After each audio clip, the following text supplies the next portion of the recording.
So why did revenue go up?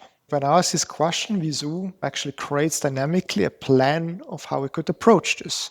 So it says, okay, maybe we need to see if we had more orders. Maybe the average revenue per order, the average order value went up. Maybe we had more customers. Maybe the revenue from one particular product brand went up. So it just goes ahead and asks these questions itself, and afterwards gives you a nice summary of what it found out. And one of the key principles now to kind of understand is also, like we always say, like Veezoo is hallucination-free. Like there's no hallucinations with Veezoo. Well, why is that? In those answers that you see here, you have this title section, like this is the number of orders per year of the order date for orders that were year to date. So January 1st to July 22nd, the order has to be last year or this year. And when a business user or an end user can verify this title and filter section here, and if they see, okay, I understand what's going on here, they can be 100% sure that these values are really the number of orders last year, this year, year to date, and there's zero chance for hallucination. And the reason for that is the large language model part of Veezoo, or the Veezoo AI, it writes VQL queries. So this VQL language, we'll get to this a bit more in detail later. This is a language that's optimized for the AI to write. And it's a language against the knowledge graph. So in here, the AI just says, hey, I want to count the orders this year versus last year.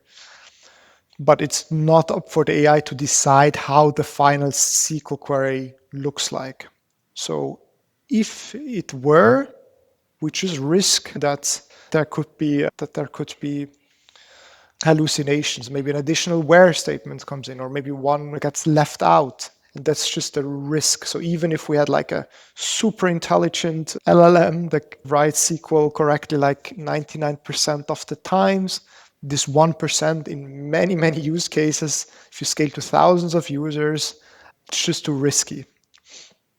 So in Veezoo, again, we can avoid this by having this VQL layer. So the AI writes VQL. Then without AI involvement, we know how to translate this into a SQL query. We can resolve in here also all the business logic. If there's even row-level security rules that need to apply 100%, we can apply this as well in that step. And on the other side, very important, we translate this VQL query also back deterministically without an AI to this title and filter section. So also in that step, there's no hallucination possible. We can also hover here over the concept, and we see kind of the description from the knowledge graph. So these are the number of orders.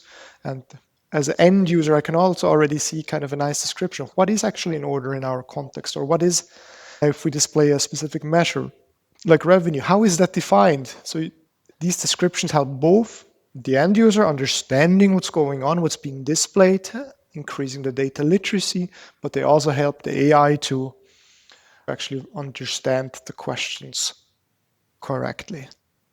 So an additional benefit of this kind of title and filter section is as well that I can just click on sections, and like a traditional kind of edit interface pops up where I can also change up the filters.